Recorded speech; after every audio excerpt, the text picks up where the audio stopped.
Mr. Modine, I want to start with you. You play the Speaker of the House in this show. What's more stressful, running the House of Representatives or running Hawkins Laboratory?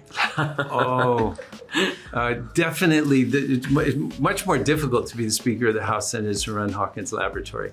Because at Hawkins, I would have been in control of everybody and everything.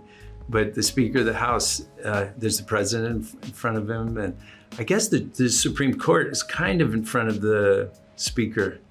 But you're third in line to the presidency. So, yeah.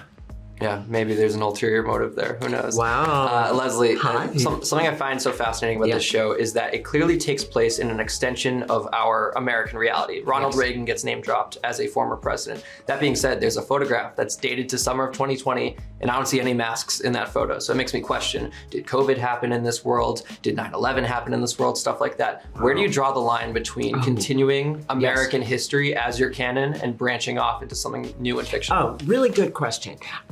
In my mind, all of those things did happen. We are in, this is a paranoid conspiracy thriller. It is within that genre. But we are also creating a realistically real world. It is not a fantasy world, Though we are extending, let's say, with this cyber weapon, the 0-day event. Obviously, I read everything written about this before jumping into this, because when you're dealing with a realistically real world, you want the best advisors, you want the most information. So when you break what is reality, you're very aware of that. And what the 0-day event can do, the flaw in software that can be hacked, is at this point, it cannot bring down all industries at the same time. That we've taken artistic liberty to look at how we as humans would behave in a world that is now a post-truth world. So we're really looking at what is truth in a post-truth world. But in my mind, all of that did happen.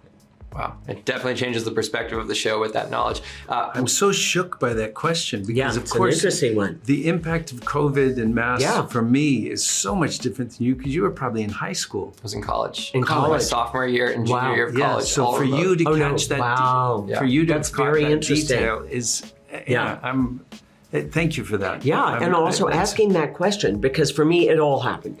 None of that is, has been shifted in that way. Yeah, there's certain events that, kind of shape our lives. Oh, absolutely. Anytime I hear the word 2020, I'm like, oh my God. But also 9/11 was a seminal event that changed people's lives. And I think, again, we're looking at something like another 9/11. And would we behave differently? When people are put in that moment of fear of what's going to happen next and feeling out of control and wanting to give up any personal freedom to feel safe again. How do we react? Absolutely. I want to talk about Richard a little bit here with where he is in terms of who he trusts, who he favors in these positions of power. It's largely said that George's presidency, which was only one term, was very bipartisan favored. He had the favor of a lot of different people, and he's universally beloved. It seemed his speech at the gate early on in the show was something that was praised. How does Richard feel about George? How does he feel about him getting back involved in power, and how did he feel during his presidency? He's very Machiavellian. I don't think that Dreyer trusts anyone. He trusts himself. But I think that he sees some people as useful idiots, and he sees some people who have positions of power that how can I, if life were a chess game, how can I position them to appear to be winning where I'm actually setting them up to defeat them. I don't think he really cares about anybody but himself.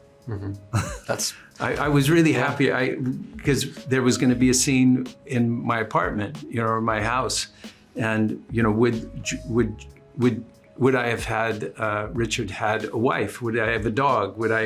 There was part of me, I wanted to be sleeping in my office and just eating takeout all the time because he was just a political animal and just wanted to, that was all he wanted was power.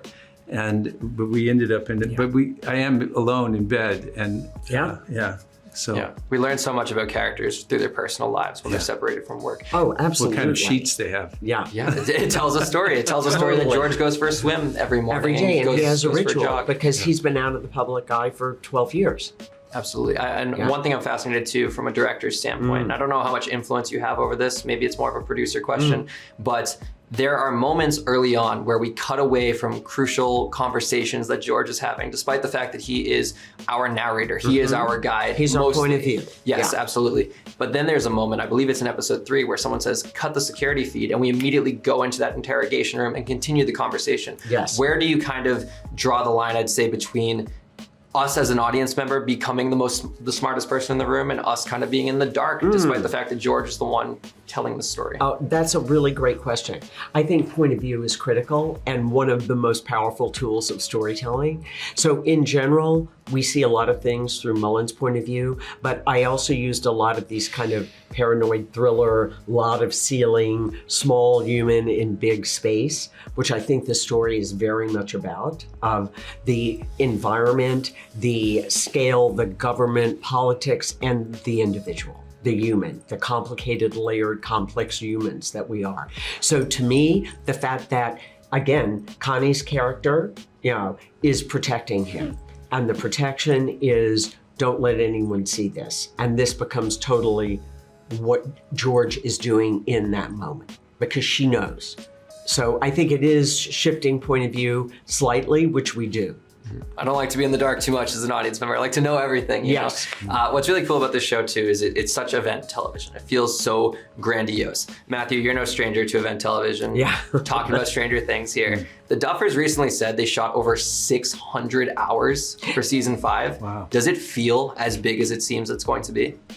It's going to be amazing. It's going to be I mean, the Duffer Brothers are filmmakers, so I think that they wanted season 1 to be one and done, like 0 Day, just a limited series. And by, I don't know, 3 or 4 episodes of filming, Netflix saw something that was incredible and different than what anybody imagined, and it expanded into 5 seasons. But they want to finish big, and then they want to get on with their lives because they have a lot of stories that they want to tell. That this has been a gilded cage in a way, that it's a wonderful